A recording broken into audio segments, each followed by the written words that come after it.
नारायणं नमस्कृत्य नरं चैव नरोत्तमं देवीं सरस्वतीं व्यासं ततो जयमुदीरयेत्। सदाशिवसमारम्भां शङ्कराचार्यमध्यमाम् अस्मदाचार्यपर्यन्तां वन्दे गुरुपरम्पराम्। वागर्धाविव सम्पृक्तौ वागर्धप्रतिपत्तये जगदापितरौ वन्दे पार्वती परमेश्वरौ। या देवी सर्वभूतेषु स्मृतिरूपेण संस्थिता नमस्तस्यै नमस्तस्यै नमस्तस्यै नमो नमः।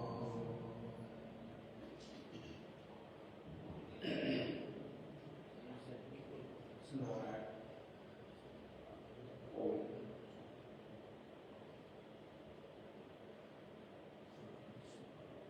जीवन की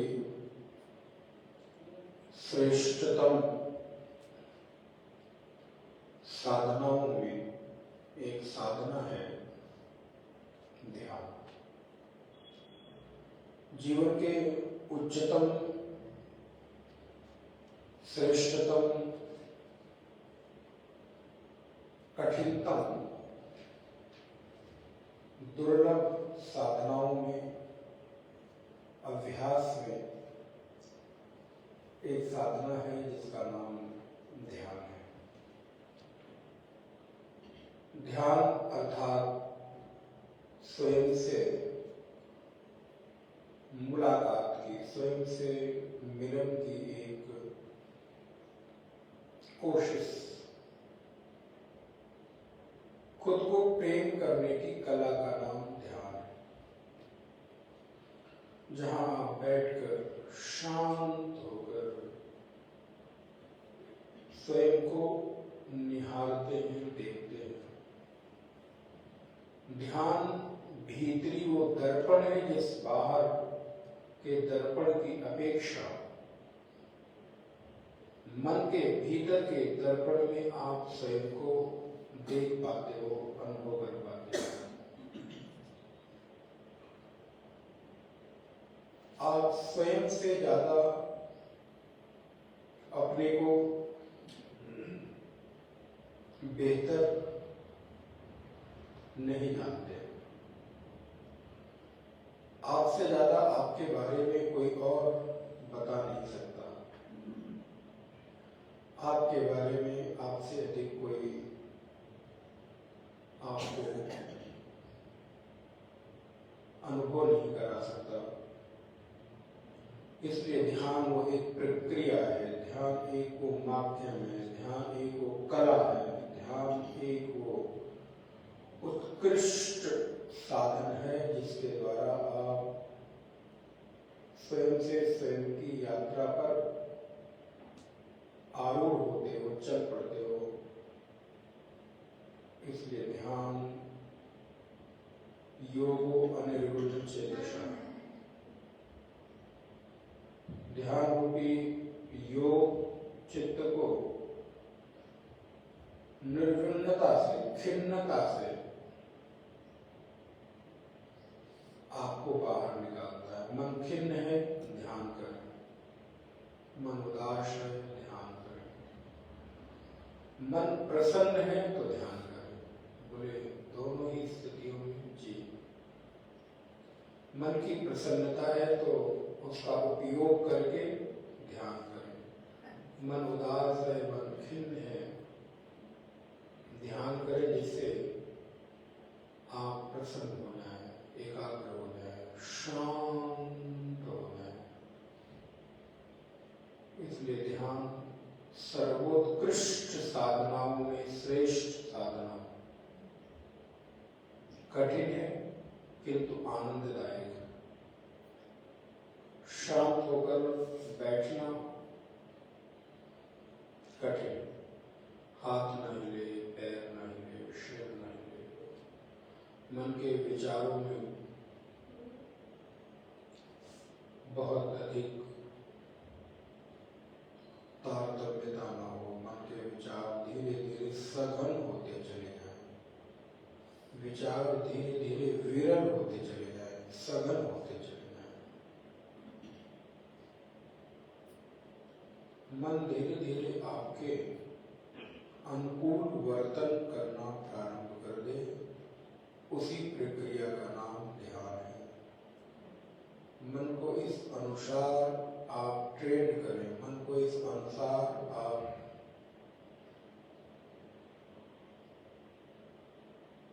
पोषित करें कि मन आपके कहे के अनुसार चलना प्रारंभ कर दे।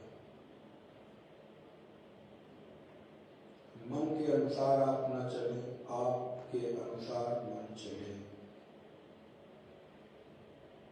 ये एक प्रथम चरण है अध्यात्म की दिशा में बढ़ने का, कि अब मैं चाहता हूं तो मन ध्यान करता है, मैं चाहता हूं तो जब तक साधना, सेवा, सत्संग, सुमिरन,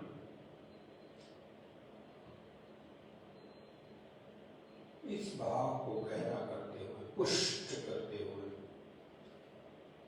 पूज्य गुरुदेव को प्रणाम, आराध्य इष्ट देव को प्रणाम, माता पिता का वंदन, सृष्टि के कण कण के प्रति आभार, कृतज्ञता, प्रकृति का चराचर कण कण हमारे जीवन में सहयोगी, सदुपयोगी, लाभप्रद सिद्ध हो, इसके लिए उस संपूर्ण प्रकृति के प्रति कृतज्ञता, आभार, धन्यवाद, अहोभाव, धीरे धीरे चित्त मन की उस चरम अवस्था गहराई में उतरता चला जाए जहां आपके अलावा दूसरा कोई न हो। उस मन के एकांत जगह पर उतर जाइए जहां कोई भीड़ भाड़ नहीं, जहां किसी तरह का कोलाहल, हलचल, किसी तरह की कोई आपाधापी नहीं, किसी तरह की कोई जल्दबाजी नहीं। ध्यान ध्यान धैर्य का मार्ग है, ध्यान धीरता का मार्ग है, ध्यान सहजता का मार्ग है, ध्यान चित्त के उपरांता का मार्ग है। एक लंबी गहरी श्वास भरना है, थोड़ी देर रोकना है, फिर धीरे धीरे धीरे धीरे छोड़ देना है। आप देखेंगे शरीर में एक विशेष प्रकार का बदलाव अनुभव होगा।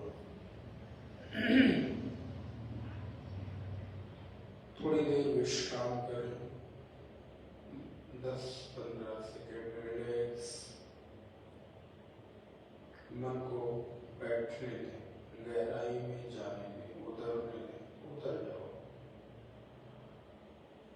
ध्यान में नारायण पकड़ के मत उतरना, छोड़ दो, सब छोड़ दो। जो जहां जैसी पकड़न है सारी पकड़ छूटती चली जाए।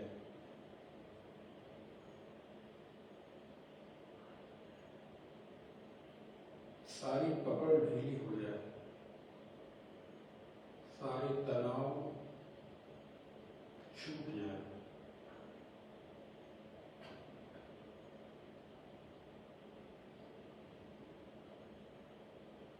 मन निर्भ्रांत हो जाए।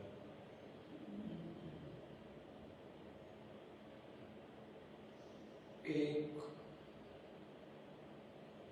परिस्थिति निरपेक्ष सुख की अनुभूति होने लगे। बैठने में रस आने लगे, बैठने में रमण होने लगे। परिस्थिति निरपेक्ष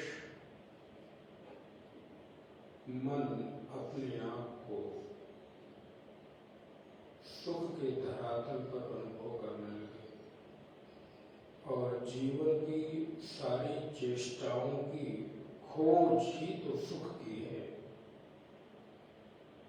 सुख ही तो हमारे जीवन की एकमात्र खोज है। सब कुछ करके पाना क्या चाहते हैं? सुख। सब कुछ करके उपलब्धि क्या हो? सुख। विषयों का भोग क्षणिक सुख देता है, इसलिए उनको रुचिकर प्रीतिकर लगता है।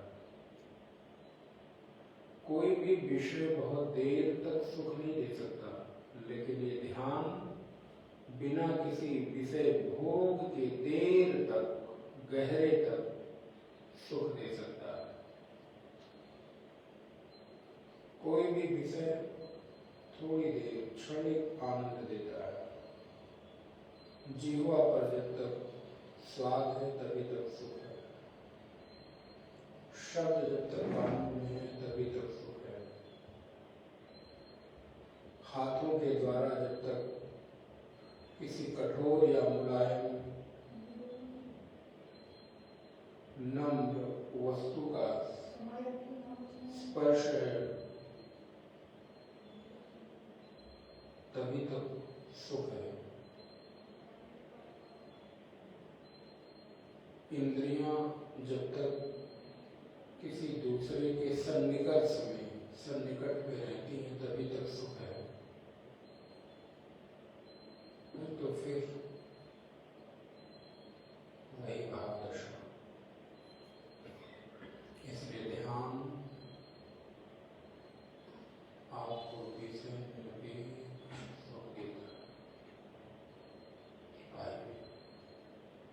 पुनः एक लंबे गहरे श्वास को लेकर मन को और अंतर और गहरे ले जाने की कोशिश। लंबी गहरी श्वास,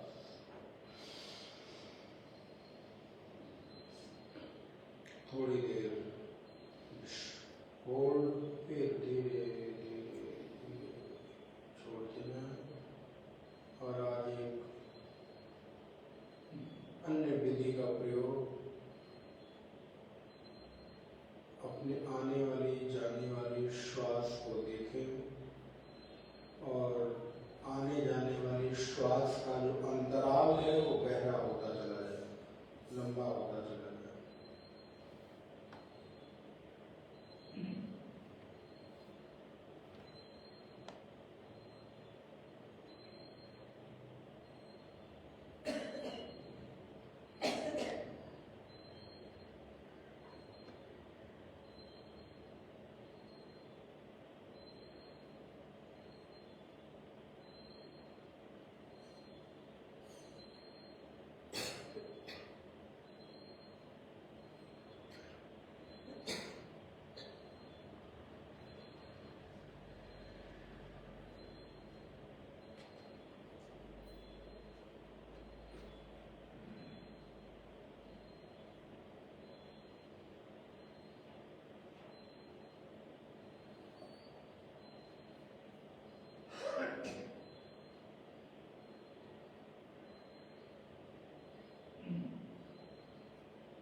जीवन ऐसे ही आपकी स्मृति में बीत जाए।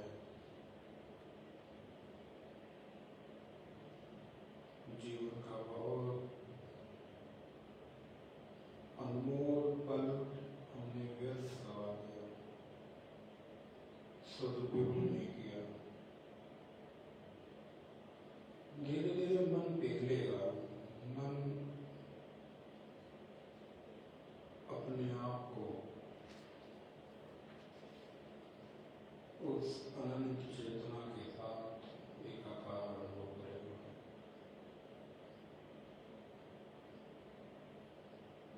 चित्त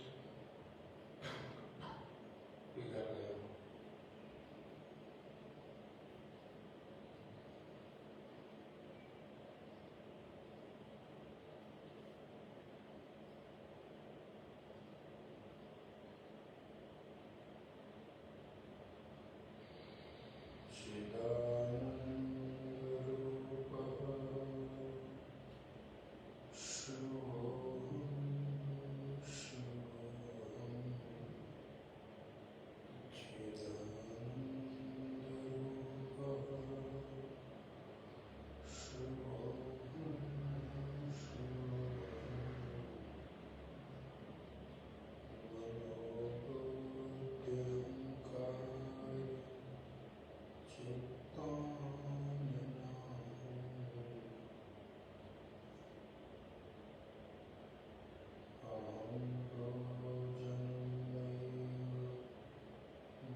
पुनः ओम का उच्चारण।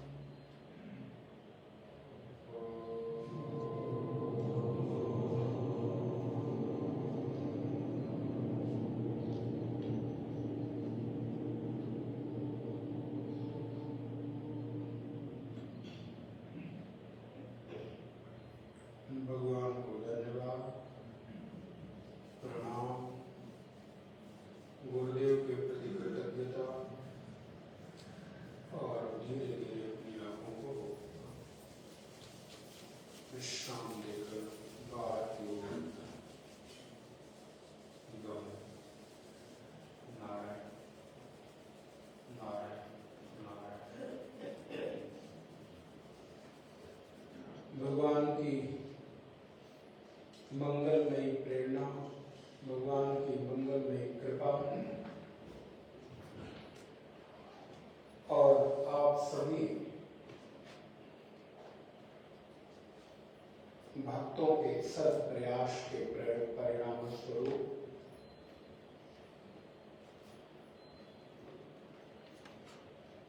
षष्ठ दिवसीय गीता जानने का पावन अवसर हम लोगों को प्राप्त हुआ। प्रातःकाल भागवत जी का आलम्बन, सायंकाल भगवत गीता का माध्यम और आज विश्राम दिवस। मेरठ की इस शाखा के द्वारा मिशन के समस्त पदाधिकारी और भक्तों के द्वारा सुंदर समायोजन। इस समायोजन में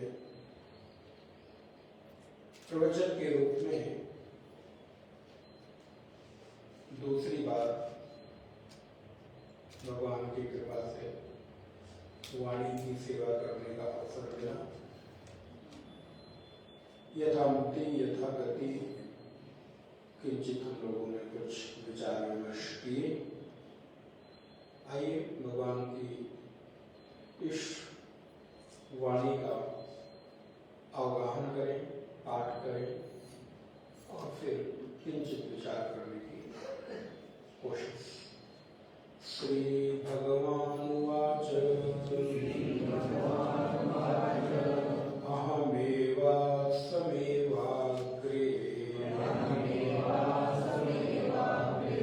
नान्यदीयत् सत् असत्परम्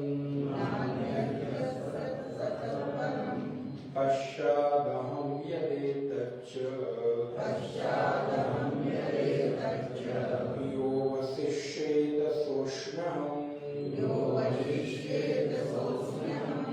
हृदयर्थं यत् प्रतीयेत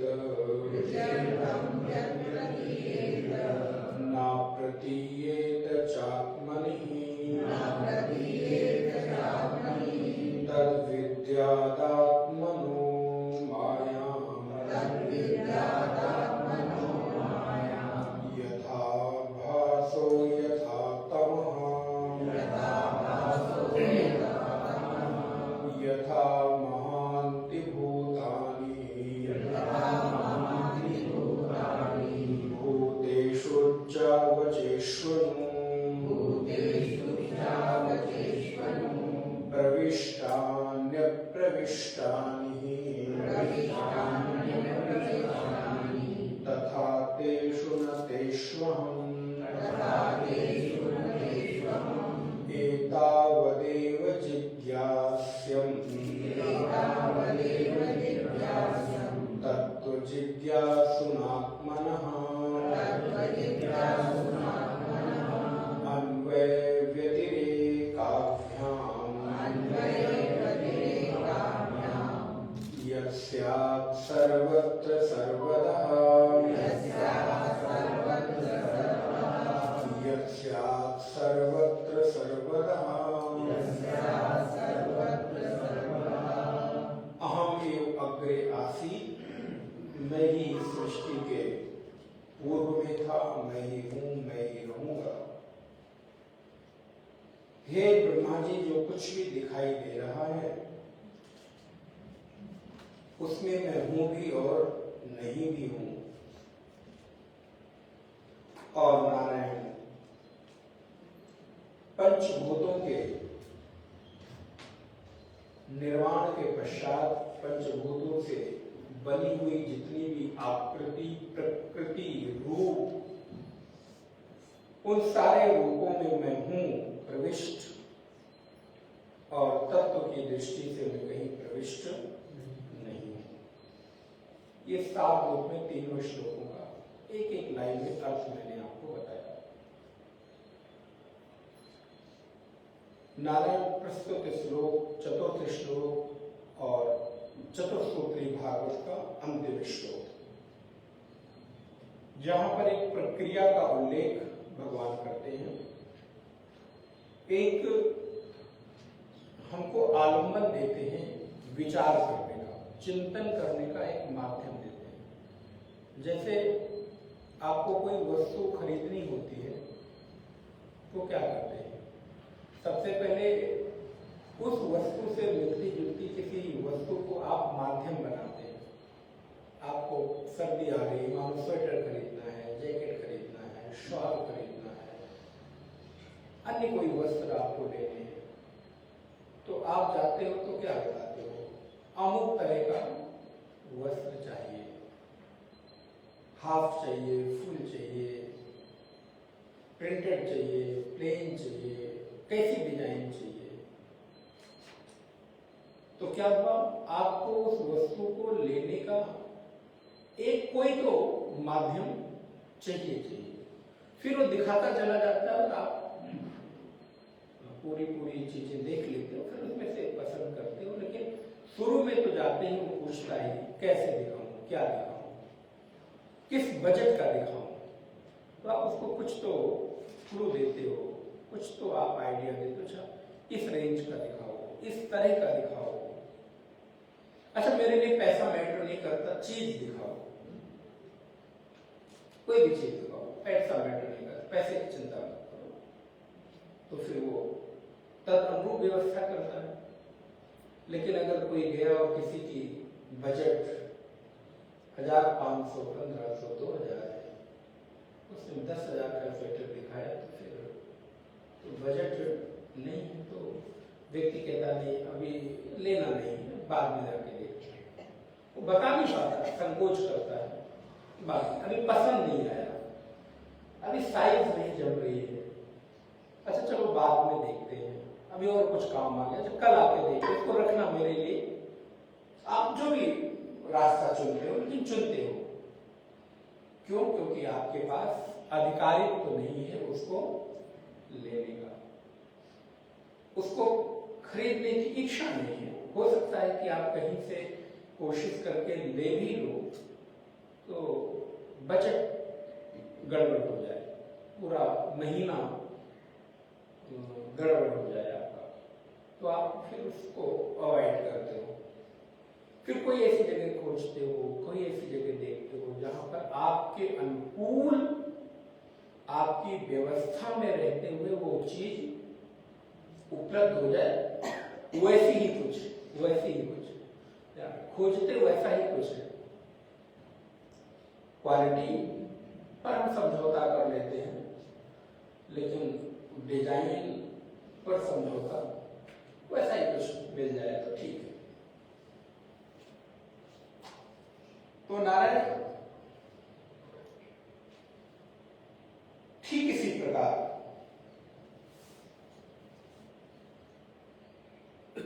आपको भी भगवान ने विचार का एक माध्यम दिया, एक रास्ता दिया, किस तरह से मेरी उपस्थिति को अनुभव कर सकते हो। और उन्होंने अधिकारी के हिसाब से, उन्होंने योग्यता के आधार पर दो रास्ते दिए। दोनों चुन सकते हो आप कभी महंगा भी खरीद सकते हो, कभी सस्ता भी खरीद सकते हो। कभी कभी आप क्या कहते हो, घर में यूज करने के लिए चाहिए तो क्या 1500 का भी ले लो, 100-200 का भी ले लो तो चलेगा, क्योंकि कहीं पहनकर जाना नहीं, घर में ही रहना है। और कभी आप महंगा भी लेते हो, तो आपको निर्णय करना है कि आपको कैसी वस्तु और कब लेनी है। भगवान उसी तरह हमारे अधिकारित्व के हिसाब से दो मार्ग देते हैं, पहला है अन्वय और दूसरा है व्यतिरेक। किस तरह से उस परम चेतना की अनुभूति करने का मार्ग आप चुनते हो, किस तरह से आप अपने जीवन की निर्माण की विधि चुनते हो। ध्यान रखिएगा, ये चिंतन क्या है मालूम है? जीवन निर्माण की विधि। जैसे पूज्य गुरुदेव ने एक पुस्तक लिखी, जीवन निर्माण की, मानव निर्माण की कला। तो ये जीवन निर्माण की एक कला है, जीवन निर्माण की विधि है। आप उस परमात्मा को हर जगह डाल डाल के, हर जगह उसको भावना कर करके देखना चाहते हो, कि जिन वस्तुओं को आप देखते हो, जो वस्तुएं दिखती हैं, उन वस्तुओं को व्यतिरिक्त करके उसको देखना चाहते हो। अन्वय व्यतिरेक इतना ही है। अन्वय माने गया हुआ, व्यतिरेक माने उससे निकला हुआ। तो आप कैसे देखना चाहते हो? अन्वय व्यतिरेक अभ्याम। किसी वस्तु को जैसे सपोज ये माला है, जो धागा है इस माले में, फूल में अनुसूत है, समाहित है। फूल पर दृष्टि ना हो, धागे पर हो पड़ेगा। लेकिन यदि जल पर ही दृष्टि है तो फिर फेन बना रहे, क्या फर्क पड़ता है? फिर आप फेन को अलग करने की जरूरत नहीं है। तो ये अन्वय और व्यतिरेक दो माध्यम है, और इसी की जिज्ञासा करनी है। ध्यान रखिए, अंतिम श्लोक में भगवान ये कहते हैं, एतावदेव जिज्ञास्यम। मनुष्य का जीवन जिज्ञासा के बिना अधूरा है। मनुष्य का जीवन मुमुक्षा के बिना अधूरा है। मनुष्य का जीवन विवेक मिला है तो विवेक का सदुपयोग किए बिना वो मनुष्य कहलाने का अधिकारी तो नहीं तो विवेक किस लिए? अच्छा बताओ, इस सृष्टि में आपसे अधिक बलवान लोग हैं कि नहीं? आपसे अधिक भोग भोगने वाले लोग हैं, आपसे अधिक भोजन करने वाले लोग हैं, आपसे अधिक गहरी निद्रा में सोने वाले लोग हैं, आपसे अधिक बलवान हैं, आपसे अधिक स्फूर्तिमान हैं, आपसे अधिक सामर्थ्यवान हैं, और आपसे अधिक जीवन लंबी जीने वाले लोग हैं। ये सब होने के बाद भी आपकी सामर्थ्य अल्प है, आपका विवेक अल्प, आपकी शक्ति अल्प है, आपका बल अल्प है, आपके शरीर की आयु अल्प है। इन सब अल्पताओं के बाद भी मनुष्य पूरी सृष्टि में जो सामर्थ्यवान लोग हैं उन पर शासन करता है। किसके बल पर? समझ के बल पर, विवेक के बल पर, ज्ञान के बल पर, बुद्धि के बल पर। आपसे अधिक लोग, महाराज ऐसे ऐसे लोग हैं कि एक पैर आपके ऊपर रख दे कोई पशु तो आप कहां हैं पता ही न चले। आप पंजाब वाले लोग अगर हों या कोई वहां से बिलोंग करता हो तो अपने बड़े गिलास में भरकर एक गिलास दूध, एक गिलास छाछ, एक गिलास पानी दे दें तो पीते पीते, क्या पटियाला गिलास बोलते हैं? पटियाला सूट भी होता है, पटियाला गिलास भी होता है, पता नहीं पटियाला के नाम पे बैंक भी पटियाला ही हो, तो खैर मर्ज हो गई। तो बोले महाराज एक गिलास दूध भर के दे दिया अथवा छाछ मट्ठा भर के दे दिया, पीते पीते पीते पीते पीते हल खराब हो गया।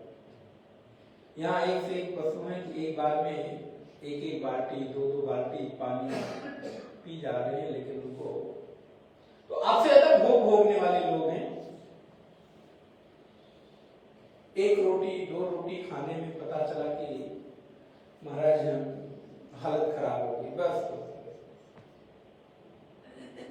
और सोचो कितना उपक्रम सुबह से लेकर शाम तक लगे हुए हैं, ये बनाया वो बनाया वो बनाया, खाया कितनी? बोले एक रोटी, छुट्टी थोड़ी नहीं पता। दिखते तो इतने लंबे चौड़े बड़े हैं, कुछ खाओ बोले नहीं। सामर्थ्य नहीं है, बल नहीं है। महाराज पानी टंकी में खत्म हो गया और कभी नीचे से एक बाल्टी पानी ऊपर ले जाना पड़े। बोले महाराज ये सब क्या बात, बहन दीजिए, तो बोलिए ही मत, नहाएंगे नहीं, लेकिन बोले आज पानी को छू कर हमने नहा लिया। अब ठंडी आ रही है तो हम इसलिए आपको कई तरह का स्नान होता है। बोले महाराज आजकल हम जल दर्शन से स्नान कर रहे हैं, दूर दर्शन से स्नान कर रहे हैं, पास जाते भी नहीं। हाथ धोने के लिए जाते हैं, नल के सामने हाथ गया और खींच लिया, बोले बस हो गया। टिश्यू पेपर से, गीले पेपर से, तौलिए से काम चल जा रहा है। खाया और ऐसे ऐसे कर लिया। गंगे तो दर्शनात् मुक्ति। बोले महाराज प्रयाग महाकुंभ में आएंगे, वहां रुकेंगे, नहाने की व्यवस्था है कि नहीं? बताओ, प्रयाग में आ रहे हो, नहाने की व्यवस्था कहाँ है? बोले टेंट में नहाएंगे। तो गंगा जी में आने का मतलब क्या रहा? तो बोले सामर्थ्य इतनी है ही नहीं कि हम बहुत गर्म पानी हो जाए तो भी नहीं नहा सकते, जल गए, बहुत ठंडा हो गया तो भी नहीं नहा सकते, बहुत ठंडा है। सब कुछ हमें हमारी, और इस सृष्टि में ऐसे ऐसे पशु पक्षी लोग हैं कि खुले आसमान में पूरा जीवन व्यतीत करते रहे। ये पशु प्रेमियों को, विशेषकर डॉग लवर्स जो है, एक दिन यही बोला था मैंने, अपने कुत्ते को कपड़ा पहना दिया और भी कुत्ते घूम रहे, जरा उनको भी पहना। एक सेट कपड़ा दिवाली में किसी हाथी को भी गिफ्ट कर दो। मतलब कितने, अच्छा घोड़े को कर दो, चलो कोई बात नहीं, थोड़ा पतला है।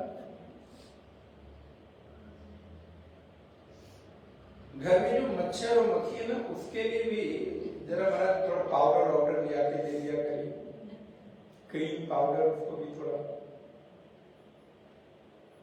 रंग पेंट को भी कर लिया करे।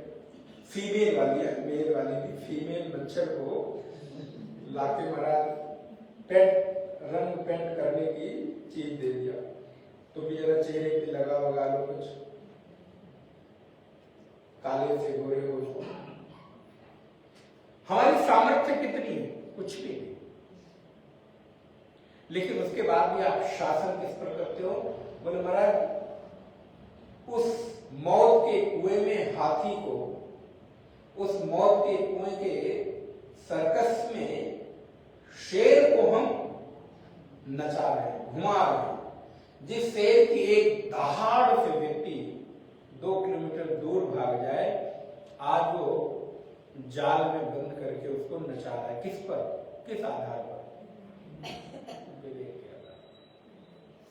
ये विवेक ही एक ऐसी सामर्थ्य है जो मनुष्य को मनुष्य बनाती है।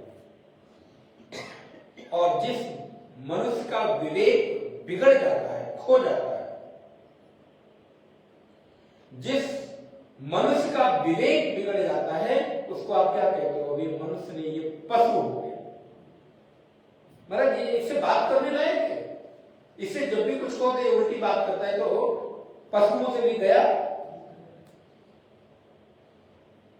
ये बात करने लायक नहीं है, इसके बाद विवेक नहीं, बुद्धि नहीं। किस आधार पर? भैया तुम्हारे जैसा हाथ पैर कर उसका भी है, आंख कान नाक मुख सब कुछ है, कपड़े भी पहन रखे हैं उसने, ढंग के पहन रखे हैं, ठीक ठाक पहन रखे हैं। बोले महाराज केवल कपड़े पहन लेने भर से किसी के साथ व्यवहार ठीक हो जाता? कई बार suit boot tie coat pant पहने हुए व्यक्ति की भी बुद्धि पशु से भी ज्यादा बात करने, महाराज जैसे तुम बात करते, मजबूरी में करना पड़ता है बस, लेकिन इससे करने लायक है ऐसा? बोले महाराज 5000 की केवल टाई पहन रखी है, लेकिन उसका कोई महत्व? जूते बोले महाराज बाहर से 50,000 के शूज लेकर आए, कोट पैंट बोले महाराज पूछिए मत, लाखों के, लेकिन व्यवहार, वो किसी सभा में पहुंच जाए तो सभा का जो रस है वो भंग हो जाता है। वो किसी मीटिंग में पहुंच जाए तो लोग चुप हो जाते हैं। बेकार। ये अब इसके जाने की प्रतीक्षा करो, फिर चर्चा करें। एक व्यक्ति आया सामान्य सा सूती धोती कुर्ता या कुर्ता पैजामा शर्ट पैंट पहन के, और पूरी सवेर रौनक से भरी, पूरी सभा में एक विशेष प्रकार का चमक आ गई, सभी के चेहरे, आप आ गए, वाह क्या बात, आइए आइए, आप ही की तो हम लोग प्रतीक्षा कर रहे हैं। आप नहीं थे तो बात नहीं बन रही थी, पूरी सभा में कोई शोभा नहीं थी। आया किससे? बोले महाराज स्कूटर पे आया है। एक सामान्य सा कुर्ता धोती, कुर्ता पैजामा, गले पे गमछा, लेकिन उसकी उपस्थिति मात्र से पूरी की पूरी सभा। एक व्यक्ति BMW और मर्सिडीज से उतरा, ड्राइवर और नौकर, suit boot pant tie coat जो भी हो सकता है, उसकी बैग लिए नौकर आया, चेयर पे बैठाया, लेकिन अब पूरी सभा भंग हो गई। पूरी सभा की रौनक क्यों? किसके बल पर? क्या आधार बना? पैसा, सामर्थ्य, सुंदरता, कपड़े, पद, नौकर, मकान, फैक्ट्री, दुकान। आपकी महानता, आपका मनुष्यत्व, आपका विवेक है। इस देश का एक नायक आधी धोती पहनकर पूरे देश, पूरे विश्व में घूमता रहा और जिस भी सभा में पहुंच जाता, बड़े बड़े सूट बूट पहने हुए लोग खड़े होकर उसको सैल्यूट करते। कपड़े क्या थे? बोले महाराज आधी धोती नीचे पैर बांध दिए और आधी धोती कंधे पर। इतने बड़े बड़े महापुरुष। और आज भी किसी भी तरह की स्थिति में हम आदर करते ही करते हैं। किसके बल पर? और ध्यान रखिए मेरे भाई बहन, आप लोग बहुत अधिक हमसे हर चीज में शायद समझदार होंगे, सीनियर हैं, आयु में, बल में, सामर्थ्य में, अनुभव में कदाचित। ध्यान रखिए किस बल पर, किस आधार पर? विवेक के बल पर। आधी धोती पहना, आधी धोती कंधे पर रखा और पूरे विश्व में अपने आप को प्रतिष्ठापित कर दिया। और एक बात मैं आपको कहूं, हर बार सफल व्यक्ति षड्यंत्र से हो जाए। कई बार हमारा परसेप्शन ऐसा ही है कि जो सफल है उसका मतलब वो नहीं। हाँ, कभी हो सकता है, कभी हो सकता है, मना नहीं करते, लेकिन सफलता अंतिम समय तक वैसी की वैसी बनी रहे, उस षड्यंत्र के बल पर तो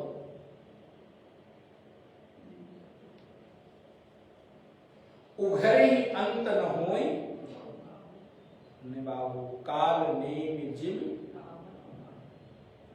एक बार तो उघरता ही है। उघरना माने हट जाना, ऊपर से जो षड्यंत्र का आवरण है वो। इसलिए हर सफल व्यक्ति को संदेह, शंका, भ्रष्टाचार या अन्य किसी दृष्टि से नहीं देखना चाहिए। इससे उस व्यक्ति को कोई फर्क नहीं पड़ेगा, लेकिन आपकी दृष्टि दूषित होती चली जाएगी। फिर कदाचित सत्यवान व्यक्ति के प्रति भी आपकी दृष्टि वैसी हो जाएगी। और ध्यान रखना, अगर किसी सत्यवान, ब्रह्मनिष्ठ, ज्ञाननिष्ठ, वैराग्य और भक्ति में ओतप्रोत महापुरुष के प्रति भी आपने उसी संदेह की दृष्टि से उस पर आरोप किया, तो आपके जीवन में बड़ा अपराध, बड़ा पाप हो जाएगा। लेकिन हम बहुत शीघ्रता में सबको एक ही लाइन में खड़ा कर देते हैं। अच्छा, मिलता क्या, मिलेगा क्या, ठीक है, सब ऐसे है। कहने से आपको क्या लाभ मिला, लेकिन ना कहने से आप अपनी दृष्टि को दूषित करने से बच गए। कम से कम ये एक तो लाभ मिला, लेकिन किसी को दूषित बनाने में आपका क्या लाभ हुआ, बल्कि आपने अपनी ही हानि कर ली, चित्त मैला कर लिया, मन गंदा कर लिया, सबके प्रति संदेह के भाव से भर गए और हमेशा षड्यंत्र के सफलता के पीछे षड्यंत्र, हाँ कदाचित संभव है, लेकिन हमेशा षड्यंत्र सफल हो जाए नहीं, ये तो धीरे धीरे चलो, आराम से चलो। सफलता का पैमाना षड्यंत्र नहीं हो सकता, ये दृष्टि कम से कम ठीक रखनी चाहिए। जो भी आज है उसके उस जीवन से देखिए जब उसने उन परिस्थितियों के साथ जीवन जिया जहां पर सुबह की रोटी मिल गई तो शाम को नहीं, और शाम की मिल गई तो सुबह खाने के लिए घर में रोटी, वो इस परिस्थिति से भी निकला है। आज अगर उसके पास बड़ी गाड़ी, बंगला, कोठी, नौकर, प्रॉपर्टी, हर शहर में घर, फ्लैट, ऑफिस दिख रहा है, जरूरी नहीं कि वो षड्यंत्र का ही परिणाम हो, मेहनत भी हो सकती है। ऐसी भी परिस्थितियां थी कि सुबह रोटी खा के चले गए, शाम को नसीब नहीं, और शाम को खा ली तो फिर सुबह को नहीं। ऐसे भी लोग हैं। इसलिए प्रत्येक व्यक्ति को उसी तरह से देखना ये तो अपराध है। इसलिए भगवान कहते हैं, अर्जुन नारायण भगवान कहते हैं, ब्रह्मा जी, अन्वय व्यतिरेकाभ्याम, किसी तत्व को देखने के लिए दोनों दृष्टि चाहिए, अन्वय भी और व्यतिरेक भी, कम से कम दोनों न मिले तो एक दृष्टि तो आपकी शुद्ध हो ही जाए, एक प्रक्रिया में तो आप निष्णात हो ही जाए। किसी चीज में परमात्मा को देखना और किसी चीज को व्यतिरिक्त करके परमात्मा को देखना, ये दो प्रक्रिया है। लेकिन वेदांत की जो चरमावस्था है, एक छोटा सा दृष्टांत देता हूं, 10-5 मिनट आपके एक्स्ट्रा लेने की मैं कोशिश करूंगा। अब आपने एक ही घंटे में 2 सत्र कर लिए ना, तो हम क्या करें? एक ही साथ 2 चीजें नहीं हो सकती ना। हसत ठठाई फुलाऊ गाल, एक संग दुई नहीं हुई भुआल,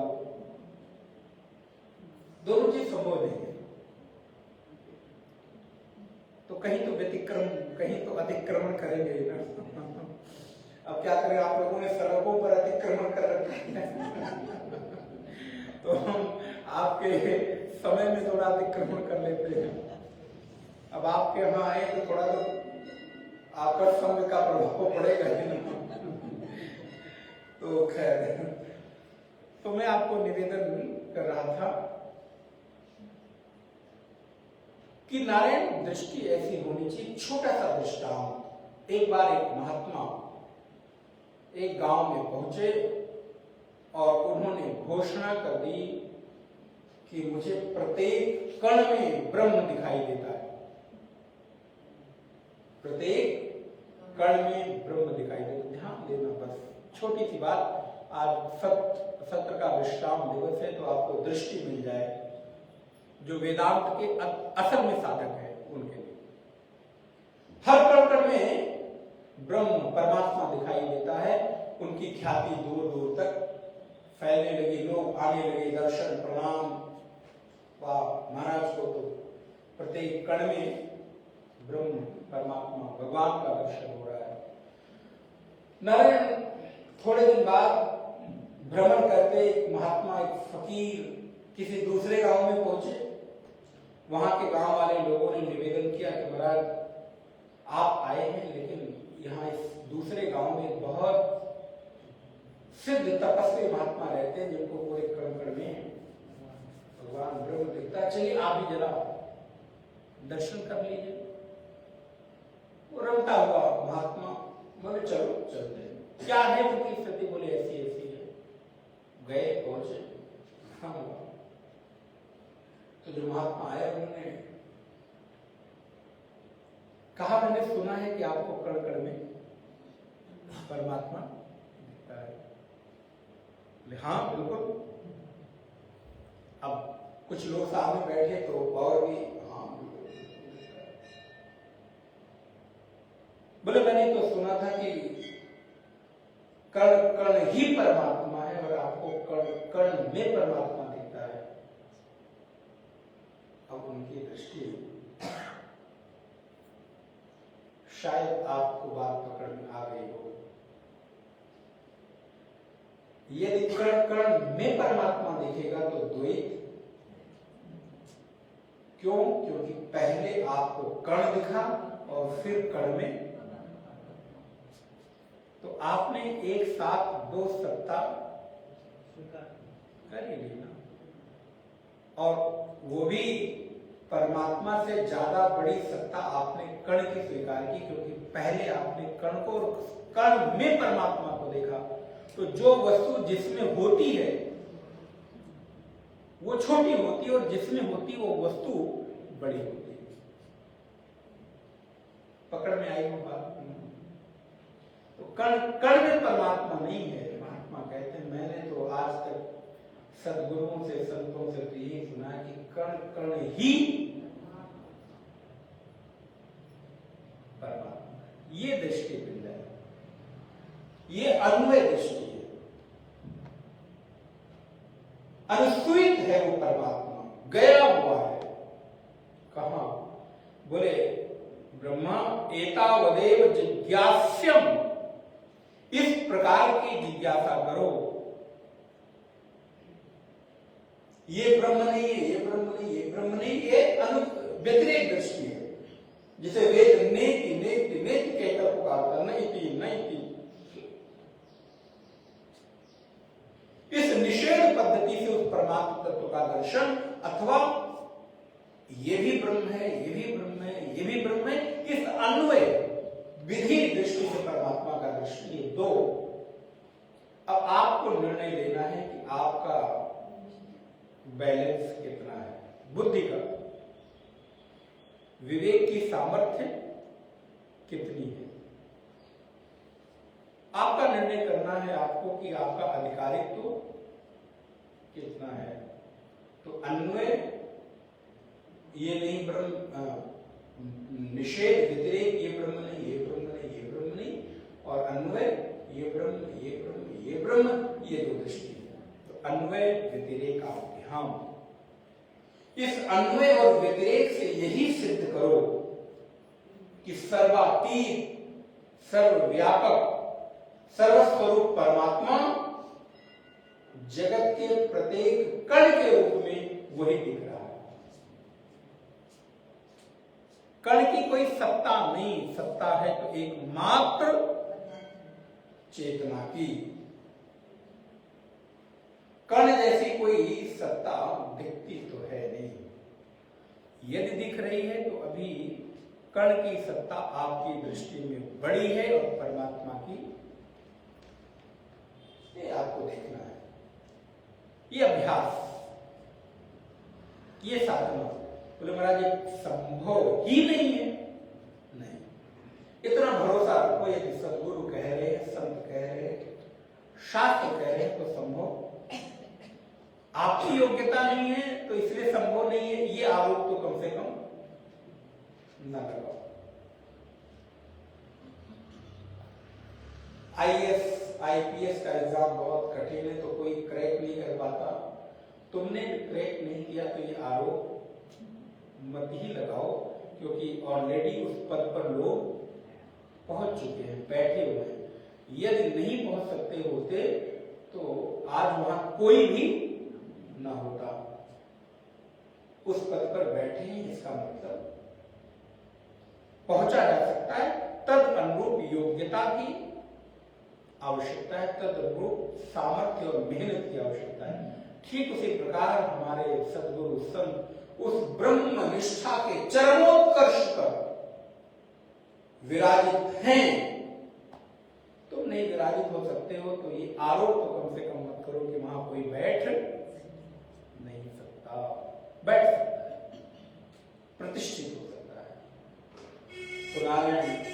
भगवान नारायण कहते हैं। सर्वातीत सर्वव्यापक परमात्मा सर्वगत है, सभी में समान रूप से सर्वत्र स्थित है और वही वास्तविक तत्व है। इस प्रकार ब्रह्मा तुम जिज्ञासा करो किसकी? पर ब्रह्म परमात्मा कौन है, उसका स्वरूप क्या है, कैसे? ये जिज्ञासा करोगे तो तुमको इस प्रकार की अनुभूति होगी, जिसे भगवत पाद आचार्य शंकर कहते हैं, कस्तुम को हम कुत आयाता, को मे जननी को मे ताता। मैं कौन हूँ, कहाँ से आया हूँ, कहाँ जाऊंगा, स्वरूप क्या है, माता पिता कौन है, हमारा अपना ब्रह्म स्वरूप कैसा है? तो ये जिज्ञासा करो, ये प्रश्न करो, और इस प्रश्न के उत्तर में यही निकल कर आएगा कि वो सर्वातीत परमात्मा सर्वगत्र है, सर्वत्र है, समान रूप से व्याप्त है, अन्वय दृष्टि से भी और व्यतिरेक की दृष्टि से।